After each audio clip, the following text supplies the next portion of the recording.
David Mayer from ZDNet UK, and we're here at Mobile World Congress with Bob Plaschke, who's from Sonim, makers of tough phones that are begging for people to try and break them, which I'll try and do in a moment. But this is the first 3G handset that you guys have produced, isn't it? It's called the Spirit, is that right? That's exactly right. So we're really excited about this. We launched this yesterday worldwide.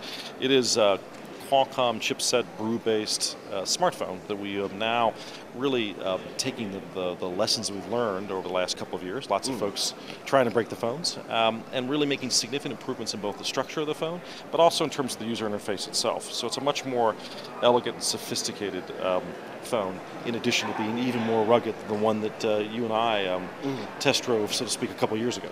Yeah, just to recap on that, a couple of years ago we tried to drive a truck, well, we did drive a truck over a Sonim phone and did manage to break it, but only by putting it on its side, which admittedly is unlikely to happen on most construction sites. What is the point of putting 3G into a handset like that?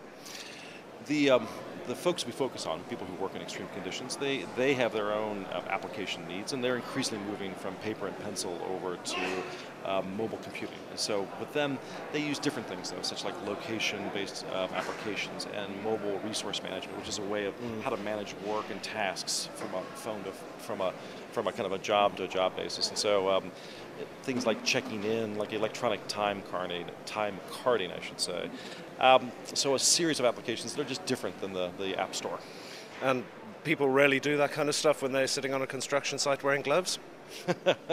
You know, their employers want them to do more and more of that. So this is a way to optimize the workforce and optimize what they do. So adding this 3G capability provides that extra bandwidth. And you'll do an example is that we'll be providing over time video conferencing. So a security guard will walk into a dangerous area and they'll want to basically show their supervisors what they're seeing. And that would be an example where a 3G application would begin to make sense. Okay, so how many years have you been making these Sonim phones? So we're in our third year, and over the last 24 months we've shipped just under 500,000 phones to about to 50 countries in 24 languages. Okay, and how many of those are broken? Tens of thousands. So our return rates are about the same as the industry average, but what we've gotten the benefit of is that the returns are from people who actually use our phones in extreme conditions. And so we've learned a lot now about why phones break, and every year, in fact every 6 months, we're just getting much, much better about making a more and more tough phone. Okay, but that must have irked the people who thought the phone was indestructible as you advertised it, surely? You know, we always advertise it as the world's toughest phone. We don't say it's indestructible because nothing's really indestructible. But because we give them a 3-year unconditional guarantee, they basically get a new phone. So nobody has ever broken one of our phones that hasn't gotten a new phone. In addition to the magnesium core and the stainless steel screws and it being completely waterproof, we have a new innovation today in conjunction with Corning. It's called Gorilla Glass. And if you think about how one breaks a phone, you either drop it in the loo, you drop it on the ground, or something happens to the lens. And so I'm going to have you hammer a nail with the lens cap, and to the extent that it doesn't scratch or doesn't break, I won't have to give you a new phone today. Okay. Can I try hammer a nail into the keypad too? Do the screen first, and then we'll see what the keypad does. I'm not sure it's going to work, but we'll see.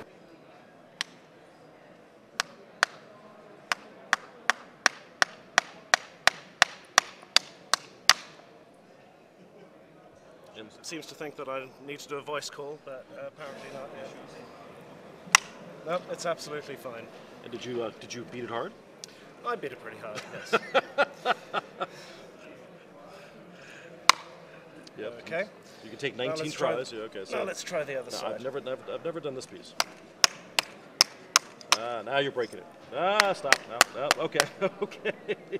I think so. You've been able to destroy that piece of the keypad. Yes. Okay. Congratulations. It means you now get a new phone. So from David Mayer from ZDNet and Bob Plaschke from Sonim, and from this slightly broken phone, see ya. Thanks.